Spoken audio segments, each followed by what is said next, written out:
ओंकारं बिन्दुसंयुक्तं नित्यं ध्यायन्ति योगिनः कामदं मोक्षदं चैव ओंकाराय नमो नमः। नमो प्रज्ञाश्रमणाय नमः श्रीबालयोगिने नमो आचार्यदेवाय नमः श्री विराग सिंधवे नमः श्री विशुद्ध सिंधवे। जय बोले अनंतानंद पंच परमेष्ठी भगवान ने की, देवादिदेव एक से नेमिनाथ भगवान ने की, परम पूज्य गणाचार्य गुरुदेव श्री 108 विराग सागर जी महाराज जी की, परम पूज्य श्रमणाचार्य गुरुदेव श्री 108 विशुद्ध सागर जी महाराज जी की, परम पूज्य महामुनिराज श्री 108 सुप्रभ सागर जी महाराज जी की, परम पूज्य महामुनिराज श्री 108 सुयस सागर जी महाराज जी की, अहिंसा परमो धर्म की।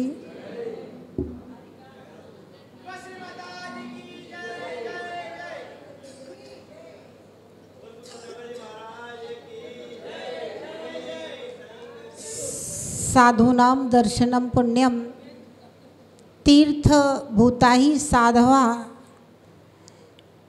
कालीन फलति तीर्था सद्या साधु समागम। साधुओं का दर्शन महान पुण्य के उदय से होता है, क्योंकि साधु अपने आप में तीर्थ होते हैं। इस दुनिया के जितने भी तीर्थ हैं, चाहे समेत शिखर जी हो या गिरनार जी हो या पावापुर जी हो या मंदारगिरी हो, जितने भी तीर्थ हैं वे सब तीर्थ जिन स्थानों पर महामुनिराजों ने तपस्या की है, महामुनिराजों के संयोग से निमित्त से उनके वहाँ विराजने से वे क्षेत्र तीर्थ भूमि कहलाने लगे। कहाँ है? रत्नत्रय के धारी मुनिबर जहाँ विचरते हैं, परम तपस्या के परमाणु वहाँ बिखरते हैं।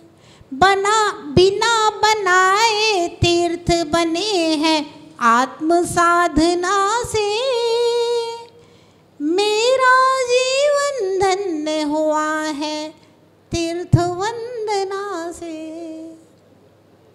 रत्नत्रय के धारी मुनि महाराज जहाँ वे विराजमान होते हैं, जहाँ वे चलते हैं, वह स्थान बिना बनाए, मंदिर बनाने की जरूरत नहीं है, मूर्ति स्थापना की जरूरत नहीं है, क्योंकि मूर्ति भी किसकी स्थापन कर रहे हैं? नेमिनाथ भगवान कभी मुनि बनकर के विचरण किए थे, मुनि बनकर के तप किया था, उन्हीं नेमिनाथ भगवान की तो प्रतिमा हमने विराजमान की है। तो मूर्ति स्थापना किए बिना ही जो व्यक्ति महामुनिराज बन करके महाव्रतों को धारण करके इस पृथ्वी तल के ऊपर विराजमान होता है, चलता है, वह स्थान तीर्थ हो जाता है। तो ये हमारे दिगंबर मुनि अष्टपाउड़ में आचार्य कुंद देव ने दिगंबर मुनियों को जंगम तीर्थ कहा है, चलते फिरते तीर्थ कहा है। धरती के देवता अगर इस पृथ्वी पर कोई है तो ये दिगंबर महामुनिराज है, क्योंकि अरहंत तो धरती पर चलते नहीं, वे तो 5000 धनुष ऊपर आसमान में चलते हैं। और सिद्ध भगवान तो धरती पर रहते नहीं, वे तो सिद्धालय में जाकर के विराजमान होते हैं। आचार्य, उपाध्याय और साधु ये 3 परमेष्ठी हैं, यही धरती के देवता, धरती के ऊपर चलने वाले हैं और यही चलते फिरते तीर्थ हैं। नेमिनगर जैन कॉलोनी का बड़ा पुण्य का उदय है।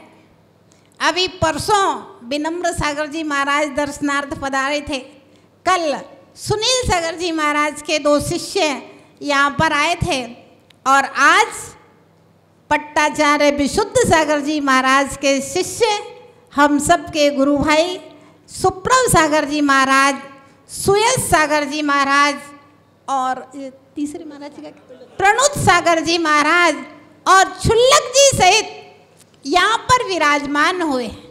हजारों किलोमीटर की यात्रा करके ये महामुनिराज आपके नेमी नगर कॉलोनी में आए हैं। सुयश सागर जी महाराज हजारीबाग से सम्मेद शिखर से पूरा छत्तीसगढ़ भ्रमण करते हुए लगभग 2000 किलोमीटर की यात्रा करके इंदौर में पधारे हैं। और सुयश सागर जी महाराज लखनऊ वर्षा योग के बाद में इनका बहुत स्वास्थ्य खराब हो गया था। मैं पहले तो सिर्फ सुना था, मैंने महाराज से पूछा महाराज क्या हो गया था, तो महाराज बोले ऊपर से बोले कोई सीढ़ी होगी काट की, बोले सीढ़ी पे मैंने पैर रखा, सीढ़ी आगे खिसक गई और महाराज पीछे गिर गए और इनकी कमर में फ्रैक्चर हो गया था। लेकिन ऐसी अवस्था में भी अपने मुनि व्रतों का पालन करके, रेस्ट करके और अपने आत्मबल के ऊपर खड़े होकर के और इतना पूरा पैदल चल के लखनऊ से पूरा बिहार करते हुए आपके इस जैन नगर कॉलोनी में पधारे हैं। और ये सब महामुनिराज आचार्य विशुद्ध सागर जी के सब शिष्य पढ़े लिखे हैं, अध्यात्म के, सिद्धांत के, व्याकरण के, न्याय के, शरणानी योग के, प्रथमानी योग के सभी प्रकांड विद्वान हैं, सभी प्रवचनकार हैं। और इस पंचम काल में भव्यात्माओं मुनि व्रत का पालन करना तलवार की धार के ऊपर चलने के जैसा है। आचार्य सोमदेव सूरी ने यशस तिलक चंपू महाकाव्य में लिखा है, काले कलौ चले चित्ते देहे चन्ना टिके टिके एतत् चित चमत्कार जिन रूप धरा न रहा।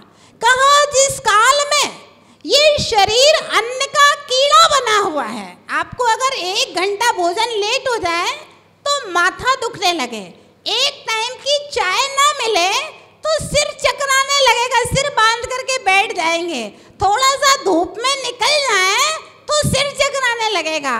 और ये महामुनिराज इतने इतने किलोमीटर दूरों से, हजारों किलोमीटर दूर से धूप में शाम को 4 बजे से बिहार कर जाते हैं। नीचे से सड़क तप रही है, ऊपर से सूरज तप रहा है और दिन में 1 बार पानी पीना।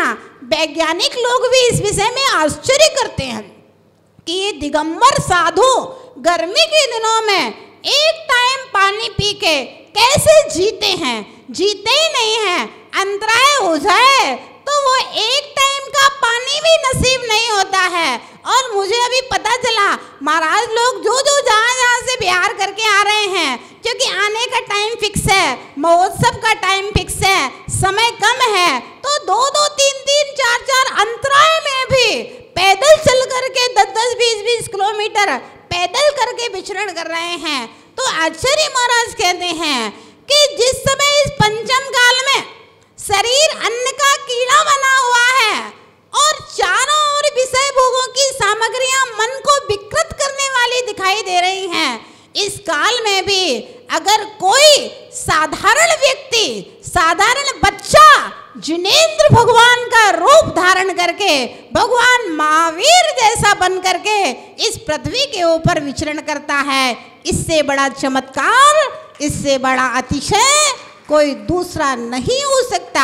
भाव संग्रह ग्रंथ में आचार्य देवसेन महाराज ने लिखा है कि चौथे काल की 1000 वर्ष की साधना और पंचम काल की 1 वर्ष की साधना बराबर होती है। चौथे काल में जितना 1000 वर्ष में मुनि कर्म क्षय करता है, पंचम काल का मुनि 1 वर्ष में उतने कर्मों का क्षय करता है। और ये महामुनिराज लगभग 20-20, 25-25 साल पुरानी इनकी दीक्षाएं हैं। इतने 1000 वर्षों के महान तपस्वियों का दर्शन आज आपकी कॉलोनी में आपको प्राप्त हुआ है।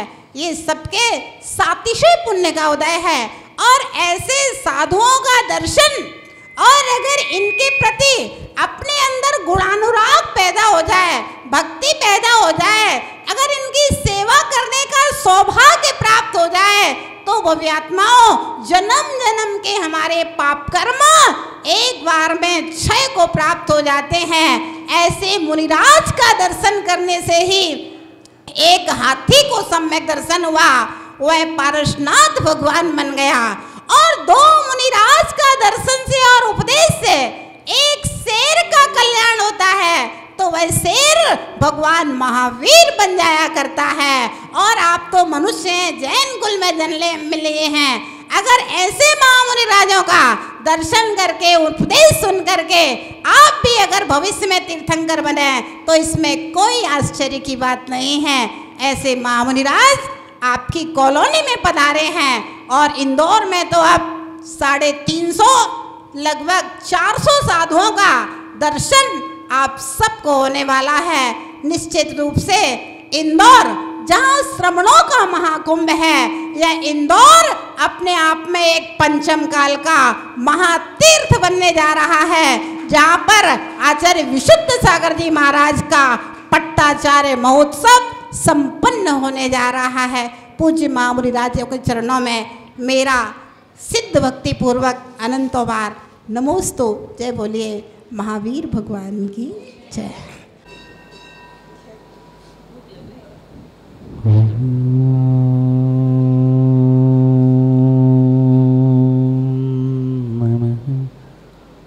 सिद्धेभ्यः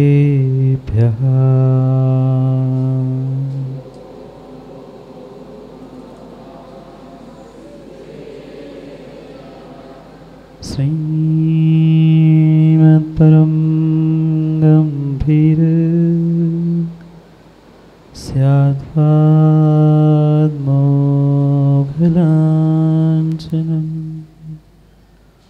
जियात्रैलोक्यनाथस्य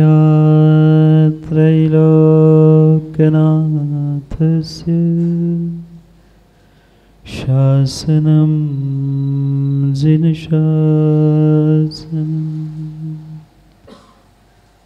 जय मंगलभूतारणं विमलाणं नाणदंसनमयारं तैलोयसेह्याणं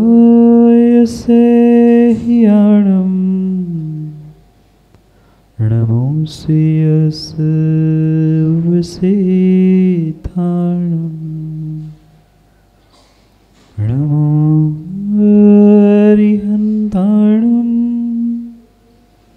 नमो सिद्धाणं नमो आयर्याणं नमो वेत्सायाणं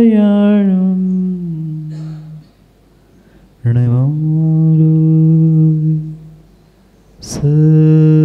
सर्वसाहु।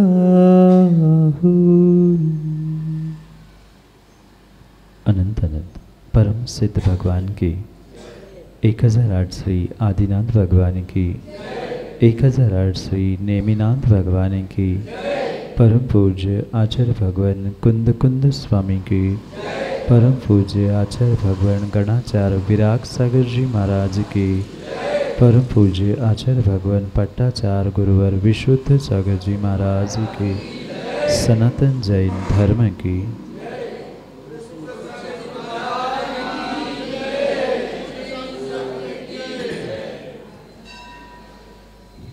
अंतर्तीर्थ वर्धमान स्वामी के शासन में हमसे विराजते और उनकी यह पावन पीयूष देशना हम सभी के लिए परम उपकारी। अनादिकाल से हमारी इस आत्मा में जो जन्म जरा और मृत्यु रूपी रोग लगे, उन रोगों का उपशमन करने वाली कोई परम औषधि है तो वह एकमात्र यह जिनवाणी। भव्य आत्माओं, शायद आपने कई बार मेरी भावना की उन पंक्तियों को दोहराया होगा। गुणी जनों को देकर हृदय में मेरे, थोड़ा जोर से बोलो ना, हाँ नहीं सुना ही नहीं, आप नहीं बोलोगे? मेरे द्वेष उमड़ावे, क्या कह रहे? मात्र कह रहे हैं कि सही में प्रेम उमड़ता, ये कहने की बात है। यूँ कई बार हम कह चुके कि गुणी जनों को देख हृदय में मेरे प्रेम उमड़ आवे, पर सही मायने में अपने हृदय से, अपने मन से, अपनी आत्मा से पूछना, हमें आज तक इस संसार में कितने गुणी लोग मिले? प्रेम उमड़ आवे, द्वेष उमड़ आवे, वो तो बात की बात है। पहला प्रश्न मेरा बज्जी ये है कि हमें संसार में गुणी कितने मिले?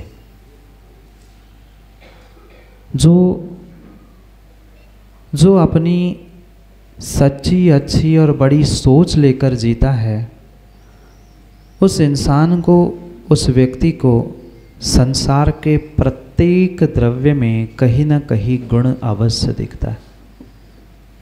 पर खोटी और छोटी सोच वाले इंसानों में ये भी गुण नहीं मिलता कि उनको किसी के गुण दिख जाए। इस ब्रह्मांड, इस विश्व, इस धरा में ऐसा कोई व्यक्ति, कोई वस्तु नहीं है कि जिसमें माँ कोई गुण नहीं है। एक वनस्पति भी है, लकड़ी भी है, और वनस्पति, लकड़ी नहीं, एक एकेंद्रीय जीव रूपी पत्थर भी अगर आप खोज लो तो उस पत्थर में भी कुछ ना कुछ गुण मिलेंगे। आवश्यकता पारखी नज़र की है कि हमें किस वस्तु में, किस व्यक्ति में कौन सा गुण मिल रहा है। पर शायद आज इस संसार में, देश में, समाज में काले बादलों को देखकर, काले बादल कहने वाले तो बहुत सारे मिलते हैं, पर काले बादलों में पानी भरा है ये सोचने वाले बहुत कम मिलते हैं। ये ध्यान रखना, सफ़ेद बादल, पाटोती जी, सफ़ेद बादल कितने ही सुंदर तुम्हें आसमान में क्यों ना दिखे, उसकी सुंदरता कितनी ही क्यों ना हो, पर ध्यान रखना पानी जब भी गिरेगा काले बादल से गिरेगा। काले बादल को काला कहना बहुत आसान है, काले कौवे को काला कहना बहुत आसान है, पर उनमें विराजते हुए गुणों को निहारना बहुत कठिन है। गुलाब के पुष्प को उठाने वाला पहले अपने हाथों को कांटों से चुभवा लेता है, और जो समझदार नहीं है वह उस चुभे हुए कांटों से ही गुलाब के पुष्प को फेंक देता है। ये संसार का नियम है, ये संसार का नियम है। जहाँ कांटे होते हैं माँ वहीं पर गुलाब के फूल की सुगंध होती है। कमल को भी देखा होगा तो कमल भी यूं ही आप कितना ही स्वच्छ पानी बना कर रख लेना, पर स्वच्छ पानी में उतना सुंदर कमल नहीं खिलता। आजकल तो कुछ भी खिल सकता है। हाँ, आजकल तो घरों में आम लगने लगे हैं, आपके डाइनिंग रूम में। और बोनसाई, रवि भाई, उसमें भी बोनसाई के आम के पेड़ में आम भी लग सकते हैं, कुछ भी लग सकता है। बात नैसर्गिक, नेचुरल और हकीकत की चल रही है। वह कमल भी वही और वही खिलता है जहाँ अधिक अधिक कीचड़ होती है। कीचड़ देखने वाला कीचड़ ही देखता है, काले बादल का कालापन देखने वाला कालापन ही देखता है। पर जिसकी सोच सही होती है वो उस काले बादल में भी, कांटों भरे उस डंठल में भी, कीचड़ में भी कहीं न कहीं पानी, कमल और गुलाब जैसी सुंदरता को ही निहारता है।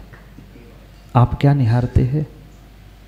अब आपने कहा तो आज से हम काले बादल में, आज से, अभी तक तो इंसानों को मात्र काले बादल ही दिखते रहे।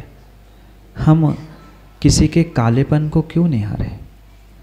हम किसी के कांटों को क्यों निहारे? हम कहीं के कीचड़ को क्यों निहारे?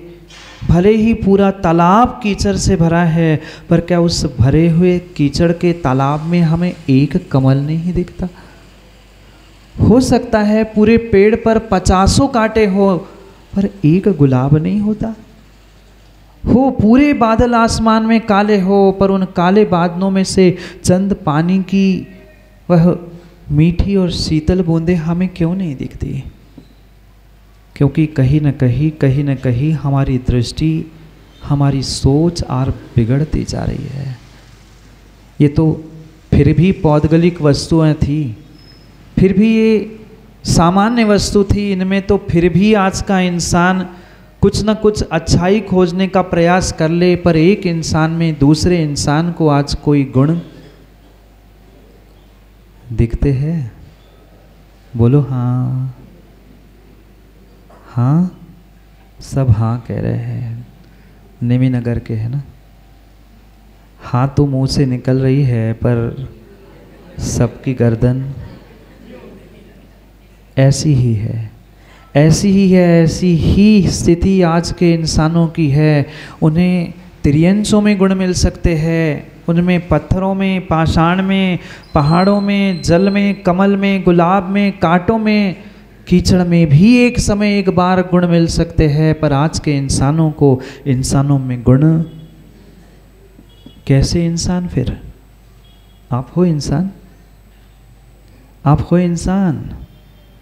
अगर कैलाश जी इंसान होता आज का इंसान, तो शायद प्रत्येक इंसान को वो इंसान धर्मात्मा और गुणी मानकर उसे हृदय से लगाने का प्रयास करता। क्या करे व्यक्ति अपने चश्मे को तो साफ करने का प्रयास प्रतिदिन संतोष भाई करता है, पर चश्मा और आँख साफ करने से काम होने वाला नहीं है। अगर काम कहीं से होना है तो तुम्हें अपनी सोच और दृष्टि साफ करने से ही होना है। आज जितनी भी समाज में, देश में, राष्ट्र में और विश्व में विडंबना दिख रही है, मात्र और मात्र विडंबना के पीछे का कारण इतना सा ही है कि व्यक्ति की बहुत छोटी और बहुत छोटी सोच होती जा रही है। क्या करे, कभी जमाना था, कभी समय था, एक घर में, एक परिवार में 10-10, 20-20, 50 इंसान, श्रावक और परिवारजन रहते थे। आज माँ बोलो ना, हम दो, झूठ नहीं बोलना, आज तो दो की भी ज़रूरत नहीं, हम तो एक ही में खुश है, हम तो एक ही में खुश है। परिवार छोटा नहीं हो रहा है, परिवार छोटा नहीं हो रहा है, आपकी सोच छोटी होती जा रही है। और छोटे सोच का ही नतीजा है घर, परिवार, समाज, स्थान, क्षेत्र, सब कुछ कहीं ना कहीं छोटा होता जा रहा है। कितनी छोटी सोच और कितनी छोटी सोच लेकर आज का तथाकथित धर्मात्मा अपने धर्मात्मापना का विज्ञापन करने का प्रयास करता है। ये जीवन में ध्यान रखना, ये जीवन में ज्ञानियों ध्यान रखना, जहाँ धर्म का विज्ञापन है, जहाँ धर्मात्मापने का विज्ञापन है, वहाँ सही मायने में धर्म और धर्मात्मापना है ही नहीं है। विज्ञापन उसी का होता है, विज्ञापन उसी का होता है जो मार्केट में अपने आप को खड़ा नहीं करता। एडवर्टाइजमेंट तो बहुत सारी देखी होगी ना आप लोगों ने। आजकल तो मोबाइल, यूट्यूब खोलते ही पहले तो विज्ञापन आता है और फिर तुम्हें जो देखना है वो देखने के लिए मिलता है। ये ध्यान रखना, विज्ञापन, एडवर्टाइजमेंट वही होती है जहां माल की सेल कम होती है, जिनकी दुकानदारी अच्छी चल रही है, जिनका प्रोडक्ट अच्छा चल रहा है, आगे की जिनको चिंता नहीं है, उनको एडवर्टाइजमेंट और विज्ञापन करने की आवश्यकता नहीं है। सही मायने में धर्म और धर्मात्मा की पहचान ही यही है, जिनको विज्ञापन की आवश्यकता नहीं है। और जहाँ जिनको बहुत अधिक विज्ञापन और बहुत अधिक दिखावे की आवश्यकता है, कहीं न कहीं अंतरंग में कमी है, इसीलिए तो विज्ञापन चल रहा है।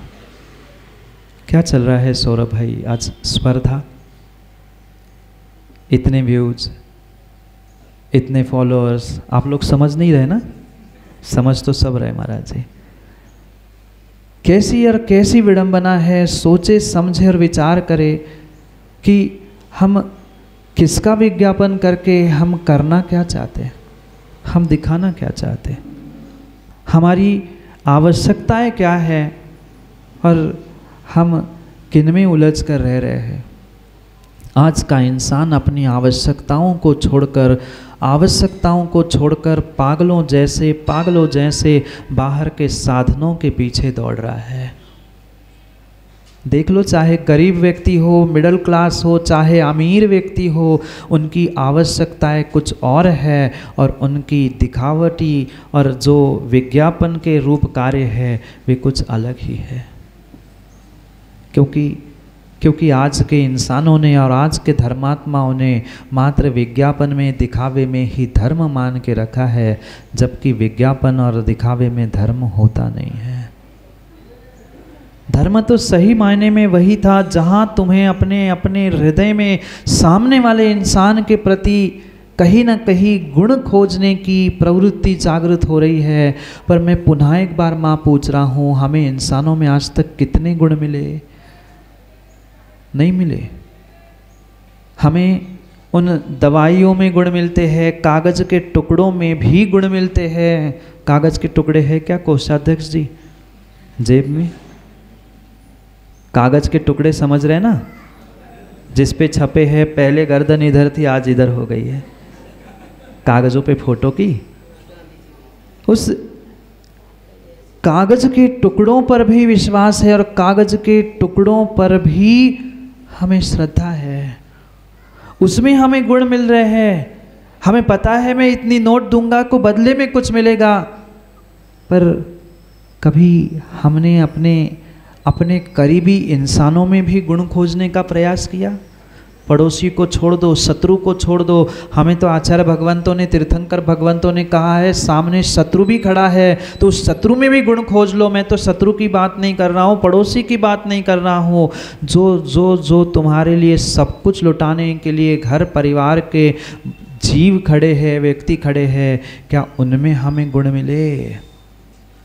आज माँ बाप में बच्चों को गुण नहीं मिलते हैं और माँ बाप को बच्चों में, बोलो ना माँ, मिलते हैं? नहीं है। सब स्वार्थ की दुनिया हो गई है। जब तक एक दूसरे का स्वार्थ चल रहा है तब तक माँ बेटे का संबंध है, और जैसे ही स्वार्थ समाप्त, आपकी बात मानना समाप्त, तो उसको तो मारने के लिए भी मार नहीं पाते पर कहने के लिए छोड़ते। इससे अच्छा तो नहीं बोलते ना। बोल नहीं भी पा रहे तो मन में तो यही आता है, ऐसी संतान पाने सो निसंतान होते तो। कहना आसान होता है, कहना आसान होता है, कहना ज्ञानियों आसान होता है, उतना ही कठिन जीना होता है। और शायद कहते कई वर्ष, और कई वर्ष नहीं कई भव यूं ही अनिल सेठी हमने बर्बाद कर दिए। कहते क्या कुछ नहीं कह डाला। पर जितना आसान कहना है उतना ही कठिन वैसा चलना है, उतना ही कठिन वैसा चलना है। कहने के लिए हमने भगवान से क्या कुछ नहीं कह डाला। कितनी बार भगवान से लड़ लिया माँ, कितनी बार भगवान और गुरुओं को दुहाई देकर हमने उलाहना दी। इतना भी नहीं कर पाए। हम इतने बड़े भक्त, हम इतने महीनों से पूजा कर रहे हैं। और अपने भावों को टटोल कर देख लेना एक दूसरों को नहीं। वो भी बहुत आसान है, दूसरों के ज़िंदगी में झांकना, दूसरों के मनों में, हृदय में, सब में झांकना। पर अपने हृदय, अपने मन में आज का इंसान झांक कर नहीं देख पा रहा है कि मेरी कितनी कमी है। मैं कहता कुछ हूँ, करता कुछ हूँ, जीता कुछ हूँ, दिखाता कुछ हूँ। क्या कर रहे हैं? मैं पुनः कह रहा हूँ, धर्म की बात तो मैं कर ही नहीं रहा हूँ, प्रभु गुरु सीख ही बात नहीं कर रहा हूँ। पर जो जीवन आज मनुष्य पर्याय का जी रहे हैं, उस मनुष्य पर्याय के जीवन की ही बात कर रहा हूँ। कितना दिखावे में जी रहे हैं और कितना असलियत में जी रहे हैं। थोड़ा सा विचार करो, थोड़ा सा विचार करो। हम पूरा पुरुषार्थ जीवन का मात्र और मात्र एक दूसरे को अपने धर्म का, अपने धर्मात्मा पने का विज्ञापन करने में, दिखावा करने में ही व्यतीत कर रहे हैं। कब जिएंगे? कैलाश जी कितनी उम्र हो गई? बहुत हो गई, 60 के ऊपर तो हो गई। हाँ, 75 के 5 पहुंच रहे हैं हीरे बनने। मैं पूछना चाहता हूँ अकेले आपसे नहीं, बहुत सारे ज्ञानी बैठे हैं आगे से पीछे तक, जिसकी जितनी भी उम्र हुई हो, 40, 50, 60, 70, 75, 80 के भी होंगे एक आध दो। मैं पूछना चाहता हूँ इन 80, 60, 75 वर्षों में हमने कितना समय जीते जीते व्यतीत किया और कितना समय मात्र दुनिया को, दूसरों को दिखाते दिखाते व्यतीत किया। अपने आप से पूछना, अपने आप से पूछना। इन 60-70 वर्षों के अगर हमने दिनों का हिसाब लगा दिया जाए, दिनों का, घंटों का, मिनटों का हिसाब लगा लिया जाए, उसके 1-2% मिनट भी हमने आज तक जीते जी जीने का प्रयास नहीं किया। जीते जी जीने का प्रयास नहीं किया। धर्म की क्रियाओं को तो छोड़ दो, कुछ समय के लिए हमने घर गृहस्थी व्यापार आदि की भी क्रियाओं में कभी जीते जी जीने का पुरुषार्थ नहीं किया। नहीं किया। कई बार मैं पूछता हूँ, पुनः पूछ रहा हूँ, क्योंकि नेमी नगर में पहली बार आया हूँ। माताओं, भोजन बनाते आप लोग? बोलो ना, बनाते हैं? अच्छा कि कच्चा? कच्चा। अब हमें कम पता है, आप आज पता चलेगा, माता जी बताएंगे कच्चा कि अच्छा।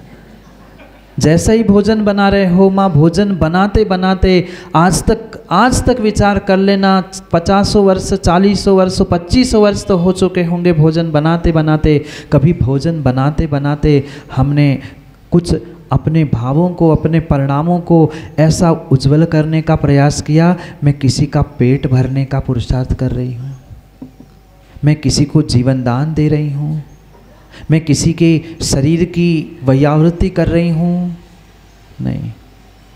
नहीं, कभी ऐसे भाव, ऐसी सोच हम लेकर काम ही नहीं करते। काम तो कर रहे, अरे यार फिर सुबह हो गई, अब फिर भोजन बनाना, फिर रोटी बनाना, फिर ऐसा नहीं सोचते ना? आप बोलो ना। अरे ये झूठी बातें छोड़ो, यहाँ तो मायाचारी कम से कम छोड़ दो। यहाँ तो लग रहा है कि हाँ, हम ऐसा सोचते नहीं हैं। एक दिन नहीं सोचा होगा, 2 दिन नहीं सोचा होगा, तीसरे दिन वही रूटीन जब सामने आता है ना, तो हर इंसान यही कहता है अब बस हो गया, कब तक मैं ही अकेला करूँ? घर में अकेली मैं ही थोड़ी हूँ भोजन बनाने वाली, वो तो मंदिर जाते हैं। और मुझे अपने आप में झांक कर देखना, दूसरों में नहीं। वे तो भोजन बना रहे थे, आप भोजन करते होंगे ना? नहीं करते? रोज सुबह शाम भोजन करते हैं। मैं पूछना चाहता हूँ, भोजन करते करते भी कभी सही मायने में भोजन का आनंद ले पाए? नहीं। 20 मिनट, आधा घंटा अगर भोजन करने में लगता है तो 15 से 18 मिनट कहीं ना मोबाइल, टीवी, इसकी बातें उसकी सुनना, ये करो वो करो, उसमें चले जाते। आधा एक आध मिनट में ही कुछ, वो भी मुश्किल से समझ पाते हैं कि हम खा क्या रहे हैं, किसके लिए, क्यों कर रहे हैं। पूरी जिंदगी और इस पर्याय की नहीं, ऐसी कई बार मनुष्य पर्याय मिली। और ध्यान रखना, इसी कारण से पुनः मनुष्य पर्याय मिलने के बाद भी हम मनुष्य पर्याय को सार्थक नहीं कर पा रहे हैं। पहली बार मिली क्या मनुष्य पर्याय? नहीं मिली। विश्वास मानना, इस खोटे पंचम काल में आप जैनी बनकर जन्मे हो, सच्चे देव शास्त्र गुरु का सानिध्य मिल रहा है। ये साक्षात प्रमाण पत्र है कि इसके पहले कहीं न कहीं आपने मनुष्य पर्याय प्राप्त की थी।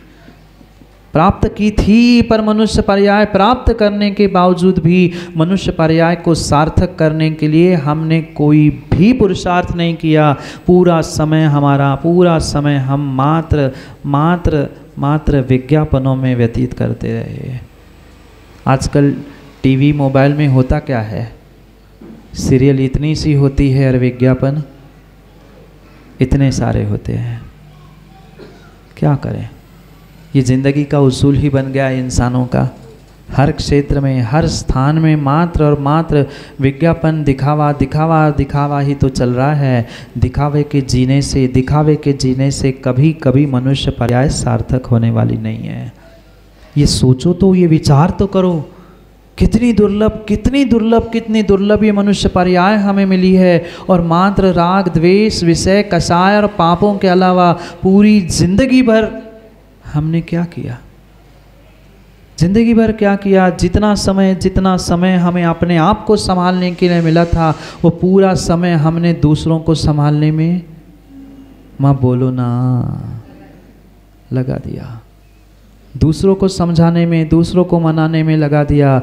वही समय का अगर एकाध परसेंट समय भी हमने अपने आप को लगाया होता, अपने आप के लिए लगाया होता, तो शायद जीवन बदल गया होता। पर महाराज जी, हम बदलना चाहते, अच्छी बात है, माँ कह रही नहीं है। हाँ, कोई एक बोलता है, बाकी सब मन में रख लेते हैं, सबके सामने कैसे कहे, पर बदलना कोई नहीं चाहता। दूसरों को, दुनिया को, सबको बदलने के लिए तैयार है, सिवाय अपने आप के हम सबको बदलने की तैयारी रखते हैं। यही कहीं ना कहीं हमारी सोच की कमी है। सोच की कमी है। हमें दूसरों में तो दोष दिख रहे हैं, उनमें तो हमें बदलाव की उम्मीद दिख रही है, पर हम ये देखें, ये विचार तो करें कि हमारी दृष्टि कहाँ जा रही है। सही मायने में हमने अपने भीतर के ही गुण नहीं देखे हैं, दूसरों के भीतर के क्या खाक हमें गुण मिलेंगे? मिलते हैं क्या माताओं? बोलो ना, मंदिर में बैठकर शाम को दूसरों के गुणों की चर्चा होती है ना? बोलो हाँ। कैसा हाँ? ऐसा हाँ। 15-20 मिनट भी मंदिर में आए हैं तो 15-20 मिनट में भी आधे से अधिक समय दूसरों की बुराई में ही निकल जाता है। हमें कभी किसी के गुण आज तक दिखे ही नहीं हैं, कभी आज तक किसी के गुण नहीं दिखे। क्यों हम अपनी सोच, अपनी दृष्टि को बदलना नहीं चाहते हैं? ये ध्यान रखना, जब तक आप अपनी सोच, अपनी दृष्टि को नहीं बदलोगे, तब तक किसी भी प्रकार से आपका जीवन, आपकी ज़िंदगी बदलने वाली नहीं है। और वर्तमान में आपका जीवन, ज़िंदगी नहीं बदलेगी तो आपकी मौत, आपकी मृत्यु भी बदलने वाली नहीं है। और जो अपनी मौत, अपनी मृत्यु को नहीं बदल सकता है, वो पुनः इस संसार में ही दुखों को ही प्राप्त करेगा। दुख नहीं है ना? बोलो ना जल्दी। है संसार का दूसरा ही नाम दुख है, दुख का ही दूसरा नाम संसार है। जानते हम बहुत कुछ है, पर मानते, चलो कम से कम आप लोग स्वीकार तो करने लग गए। मानते कुछ नहीं है। मानने लग जाओ, हकीकत को मानने लग जाओ। एकाध पर्याय, और मैं कह रहा हूँ पर्याय नहीं, 24 घंटे में से एकाध घंटा भी नहीं, कम से कम ज्ञानियों, एकाध मिनट ही 24 घंटे में जी कर देखना। एकाध मिनट ही जी कर देख लेना, मैं क्रियाओं कर रहा हूँ, क्यों कर रहा हूँ? क्योंकि अगर हमने इस मनुष्य पर्याय को प्राप्त करने के बावजूद भी समाधि मरण प्राप्त नहीं किया है, तो विश्वास मानना, कभी संसार के दुखों का, संसार के परिभ्रमण का अंत होने वाला है ही नहीं है। पर क्या करे? भावना तो कई बार हम भाते हैं, भगवान के सामने आकर भगवान को भी सुनाते हैं, भोगे जो भोग पहले, नहीं पढ़ा आप लोगों ने? भोगे जो भोग पहले, पर बैठने के पहले पंखा देखकर बैठते हैं। भगवान से तो कह रहे हैं भोगे जो भोग पहले, होगा ना उनका स्मरण, पर पंखा बंद। अरे बंद किसने कर दिया? पंखा चलाओ। और भगवान को सुना रहे भोगे जो भोग पहले। अरे पहले जो भोग भोगे, अभी भी तो भोग रहा है और उसकी तो व्यवस्था कर रहा है, और झूठ क्यों बोल रहा है? क्या मायाचारी का पाप नहीं लगेगा? झूठे शब्दों को मात्र रिपीट करने से, फ्लो में कह देने से काम होने वाला नहीं है। कितनी भगवान के सामने बैठकर समाधि मरण की भावना भाना, कितने ही शब्दों को दोहराना और कितनी बार कहना गुणीजनों को देख हृदय में, कितने ही विसर्जन पाठ, और जो चाहे कर लेना, काम होने वाला नहीं है। कई बार विसर्जन पाठ पढ़ लिया होगा। पूजन करते आप लोग? पूजन करते आप लोग? पूजन की हो तो विसर्जन पाठ भी पढ़ा होगा, शांति पाठ भी पढ़ा होगा। उसमें संस्कृत नहीं, हिंदी में भी कई बार आपने पढ़ा होगा। मतलब आज ऐसी स्थिति है, हम संस्कृत प्राकृत ये नहीं समझ में आ गया, इसलिए कवियों ने, आचार्यों ने, मुनियों ने भाषांतर हिंदी में कर लिए, पर हिंदी भी समझ में, बोलो, आ रही है? नहीं आ रही, नहीं आ रही। रोज फ्लो में हम पढ़ जाते हैं, शास्त्रों का हो पठन सुखदा, बोलो ना, शास्त्रों का हो पठन सुखदा, लाभ सत्संगति का, सद्वृत्तों का सुयश कह के कितने ढाकते हैं, कितने ढाकते हैं पाटोदी, और कितने झांकते हैं। हम ढाकते कम है और झांकते ज़्यादा है। सद्वृत्तों का सुयश कह के कहाँ गया? हमें आज तक कोई सद्वृत्तधारी, सदाचारी, गुणों का खजाना दिखता ही नहीं। अरे गुणों का खजाना नहीं खोजो, कम से कम एक ही गुण खोज लो। एक इंसान में एक भी गुण मिल जाए ना, तो तुम्हारी दृष्टि, तुम्हारी सोच बदल जाएगी। पर ऐसी ईर्ष्या आज कूट के हृदय में भरी है कि एक इंसान को दूसरे इंसान के गुण दिखते ही नहीं है। उस त्रियंश में तो गुण दिख रहे हैं, त्रियंश को तो सुरक्षा के लिए घर में बांध के रखा है, सोचना विचार करने जैसी बात है। उस त्रियंश पे विश्वास है, बहुत सारों के घरों में बांधे होंगे। उस त्रियंश को तो सुरक्षा के लिए बांध के रखा है, पर घर में अलमारी पे ताले लगे हैं। आप लोगों के नहीं है ना? आप लोगों के घरों में ताले नहीं लगे ना? अलमारियों पे नहीं लगे? किसी के अलमारी पे ताले नहीं लगे हैं? अलमारी में लगे, लॉकर में लगे, लॉकर के अंदर और एक छोटा सा लॉकर है। सोचना, हमने चोरों के लिए लॉक नहीं लगाया है। लॉक चोरों के लिए नहीं लगाया है। चोर तो आएंगे काट कर, पर हमें अपने घर वालों पर ही नहीं है। हमें उनमें गुण नहीं दिख रहे। हमें ये लग रहा है ये चोर ना बन जाए, ये ना उठा के ले जाए। जब घर वालों के इंसानों पे, साथ रहने वाले इंसानों पर में ही हमें गुण नहीं दिख रहे हैं, हम शत्रु में, पड़ोसी में और सभी ब्रह्मांड में कहाँ से गुण खोजेंगे? सोचो, विचार करो कि हमें एक इंसान में गुण नहीं दिख रहे। इंसान की पुनः मैं कह रहा हूँ छोड़ दो, जिनके साथ रह रहे हो उन माँ बाप में संतानों को गुण दिख रहे नहीं है। आज की संतान यही कहती, इनसे तो उनके माँ बाप अच्छे, हमारे तो, हाँ, माँ बाप भी ये कहते, देख कैसा है तू, उससे तो तेरा मित्र अच्छा, वो कितना काम करता है घर का, वो दुकान का काम करता है, वो पैसे कमाता है, पढ़ाई भी करता है, और तू तो निकम्मा है। क्यों नहीं हम अपनी सोच को बना पा रहे हैं? क्यों नहीं हम अपनी दृष्टि को सुधार पा रहे हैं? जब तक हम अपनी सोच दृष्टि नहीं सुधारेंगे, तब तक आपका व्यवहार सुधरने वाला नहीं है। और व्यवहार नहीं सुधरा, जीवन नहीं सुधरा, तो पक्का मानना मृत्यु भी सुधरने वाली नहीं है। समाधि भक्ति में आचार्य पूज्यपाद स्वामी उन 7 बातों को ही लेकर समझा रहे हैं कि तुम जीते जी जीने का प्रयास करो। कोई भी कैसा ही इंसान मिल जाए, कोई भी वस्तु, कोई भी व्यक्ति मिल जाए, उनके गुणों को देखकर उनको हृदय में धारण करने का प्रयास करो।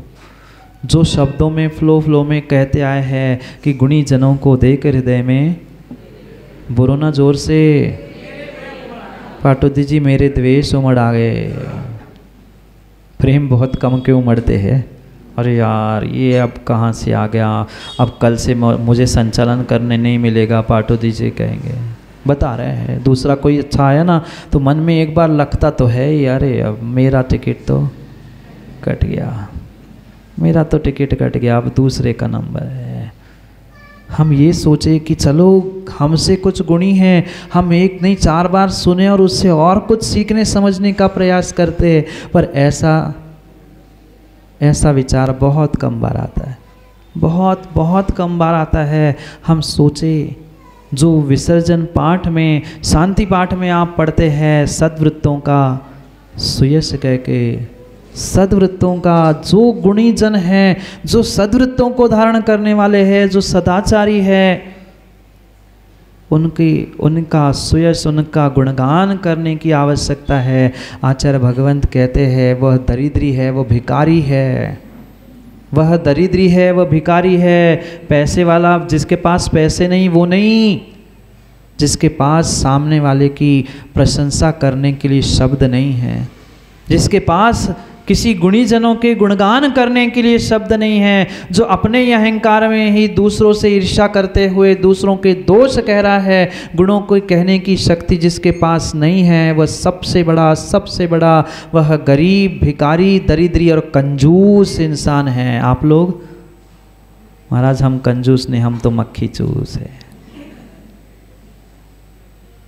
सोचे कितने पैसे लगेंगे माँ किसी का गुणगान करने के लिए, कितने लाख, कितने हजार दान देने के लिए, पूजन पाठ करने के लिए, बाकी सब धर्म की क्रिया करने के लिए कुछ एक पैसे लग सकते हैं, पर किसी सदाचारी गुणवान पुरुषों के, गुणवान जीवों के गुणों का गुणगान करने के लिए तुम्हें कोई पैसे की, कोई धन की आवश्यकता नहीं है। इसलिए सबसे बड़ा कंजूस और सबसे बड़ा भिखारी नीतिकारों ने उसे कहा है जो दूसरों के गुणों का गुणगान नहीं कर सकता। उसे गुण दिख ही नहीं रहे, गुणगान कहाँ से करेगा।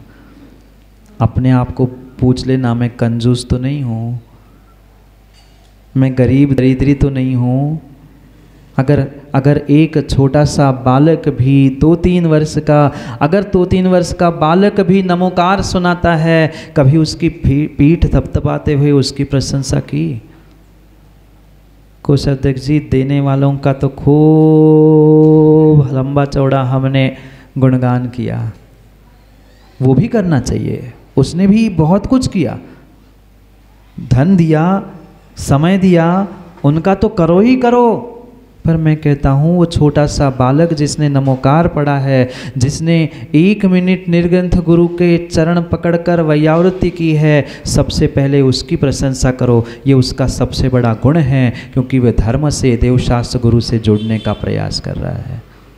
पर हम तो घर का बच्चा है, उसे क्या है, वो तो करता ही रहता है। नहीं, वो कभी आगे नहीं बढ़ेगा, कभी आगे नहीं बढ़ेगा, कभी आगे नहीं बढ़ेगा।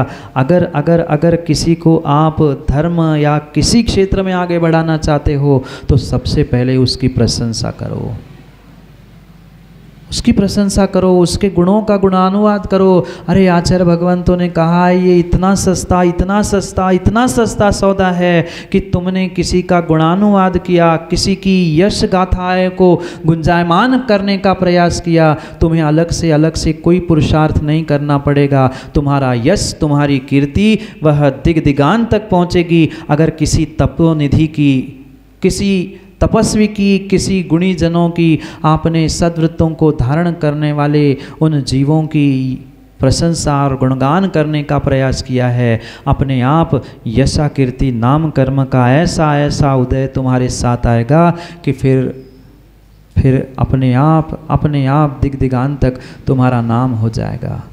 बहुत सारे जीव आज परेशान है, दुखी है, कहते हम सब कुछ करते हैं पर हमें यश नहीं मिल रहा है, सब कुछ में करते हैं पर यश नहीं मिल रहा है। यश मात्र कार्य करने से नहीं होता है। आचार्य भगवंत स्पष्ट रूप से कह रहे हैं, अगर तुम्हें भोग चाहिए तो तुम्हें दान करना होगा, और तुम्हें यशा कीर्ति चाहिए तो तपस्वियों का गुणगान करना होगा। ये तो आप सभी का सौभाग्य है, और इंदौर वालों का कौन सा पुण्य का उदय है पता नहीं, जो 2025 में इतने सद्गुणों के धारी, पिच्छी कमंडल धारी इस इंदौर की धरा पर जिस कॉलोनी में जाओ वहाँ भ्रमण करते हुए मिल रहे हैं। यहाँ से वहाँ जाओ तो कोई मिलता है, वहाँ से वहाँ जाओ तो कोई मिलता है। कहीं ऐसे भी दृश्य देखने के लिए मिलते हैं, सूर्य उदित होता है तो उल्लू छुप जाता है। पर ये पुण्य का और बड़ी सोच का ही नतीजा होता है कि एक धर्मात्मा एक संघ दूसरे संघ से मिलते हुए जिन शासन की वह महती प्रभावना करने का पुरुषार्थ करता है, सही मायने में यही परिणाम और यही पुरुषार्थ ही जैन धर्म की जिन शासन की सच्ची प्रभावना है, जो आज इस नेमीनगर जैन कॉलोनी ना अध्यक्ष जी, मात्र कई सारे 4-5 दिन से लगे माता जी महाराज जी 400 जैन रहते यहाँ जैन रहते हैं, इसलिए जैन कॉलोनी नहीं है, अपितु जैन साधु यहाँ मिलते हैं, शायद इसलिए ही इस कॉलोनी का नाम जैन कॉलोनी रखा है। क्योंकि माता जी भी बता रही थी प्रतिदिन कोई ना कोई आवागमन लगा है, और यही सही मायने में जैनियों का परिचय देने वाली पुरुषार्थ करने की प्रक्रिया है, जिसके माध्यम से धर्म की महती प्रभावना हो रही है। ये छोटा सा पद जो विसर्जन पाठ शांति पाठ में माँ प्रतिदिन पढ़ते हैं ना, सद्व्रतों का सुयश और सुयश की बात सुयश सागर जी भी साथ, सुयश की बात चल रही थी और सुयश सागर जी भी साथ है। ये तो हमारा सौभाग्य है कि कई वर्षों बाद जिनके साथ कई लंबा समय हमने दीक्षा के पहले और दीक्षा के बाद एक कक्ष में व्यतीत किया, पुनः कुछ समय साथ रहने का ये सौभाग्य मिल रहा है। ये इंदौर का पट्टाचार महामहोत्सव का और गुरु के आज्ञा आशीर्वाद का ही प्रतिफल है कि हम सभी यहाँ पर उस नई और सही सोच को लेकर आगे बढ़ने का प्रयास कर रहे हैं। समय चूँकि बहुत हुआ है, ये तो सुयश सागर जी की सरलता और सहजता का ही परिणाम है, क्योंकि आज इतना आपने पाटोदी जी कहने के बाद भी कितनी हमारे उस भ्राता में सरलता और सहजता है कि कहा जब बड़े भैया है ही तो हम क्यों प्रवचन करें, क्योंकि ये गुणी जनों के गुणगान हम नहीं करें तो फिर कौन करेगा। कंजूस मत बनो, दिल खोल के किसी की प्रशंसा करो, और किसी की प्रशंसा करके गगन देख लेना, फिर छप्पर फाड़ के तुम्हारी भी प्रशंसा करने वाले मिलेंगे। अभी पुनः समय पर बहुत सारी समय की बातों को करेंगे, क्योंकि समय हो गया है। समय पर समय की बात के लिए पुनः समय पे मिलते हैं, क्योंकि समय पे किया गया काम समय को दिलाता है। बोली भगवान महावीर स्वामी।